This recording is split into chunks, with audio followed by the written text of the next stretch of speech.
শীতকালে যেমন টাটকা টাটকা রঙিন সবজি পাওয়া যায়, তেমনি এসব সবজি খেতেও ভালো লাগে। আসসালামু আলাইকুম। আজকে শীতকালীন সবজি ব্রোকলি দিয়ে একটা রেসিপি বানিয়ে দেখাবো। এর জন্য আমি প্রথমে ব্রোকলিগুলো ভালোভাবে কেটে পরিষ্কার করে নিব।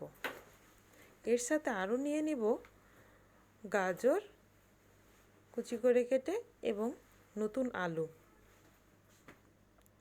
সবগুলো জিনিস একসাথে ভালোভাবে ধুয়ে পরিষ্কার করে নেব।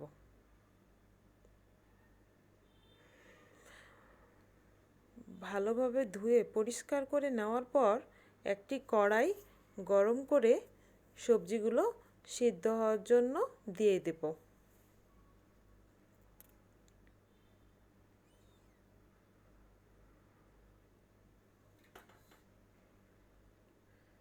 এবার এর সাথে দিয়ে দেব 1 চা চামচ আদা রসুন বাটা, 1 চামচ হলুদ, 1 চামচ জিরা গুঁড়ো, 1 চামচ ধনিয়া গুঁড়ো, পরিমাণ মতো লবণ ও কিছু পেঁয়াজ কুচি ও কিছু কাঁচামরিচ কুচি। এখানে আমি রান্নাটা শুধু কাঁচামরিচ দিয়েই করব। এবং দিয়ে দেব অল্প পরিমাণে পানি, জাস্ট সিদ্ধ হওয়ার জন্য। এবার সব কিছু একসাথে ভালোভাবে মিক্স করে দিয়ে ঢাকনা দিয়ে ঢেকে দেব সিদ্ধ হওয়ার জন্য।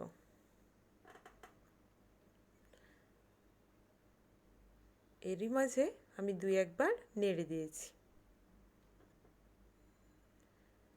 সবজি সিদ্ধ হতে 5 থেকে 7 মিনিট মতো সময় লেগেছে। এরপর আমার সবজি সিদ্ধ হয়ে গেলে একটি কড়াইয়ে তেল গরম করে তাতে পেঁয়াজ কুচি ও কাঁচামরিচ কুচি দিয়ে বাগার দিয়ে দেব। আর এর মধ্যে একটু দিয়ে দেব জিরা, গোটা জিরা ফ্লেভারের জন্যে।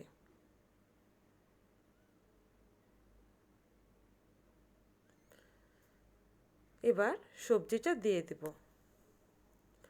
সবজিটা এবার ভালোভাবে নেড়ে চেড়ে মিক্স করে দেব এবং এ পর্যায়ে দিয়ে দেব অল্প পরিমাণে ধনিয়া পাতা কুচি। এবার পানিটা শুকিয়ে যাওয়া অবধি অপেক্ষা করব। হয়ে গেল আমার ব্রোকলি ভাজি। আমার রান্না যদি আপনাদের ভালো লেগে থাকে তাহলে অবশ্যই একটি লাইক করে দেবেন এবং আমার চ্যানেলটিকে সাবস্ক্রাইব করে দেবেন।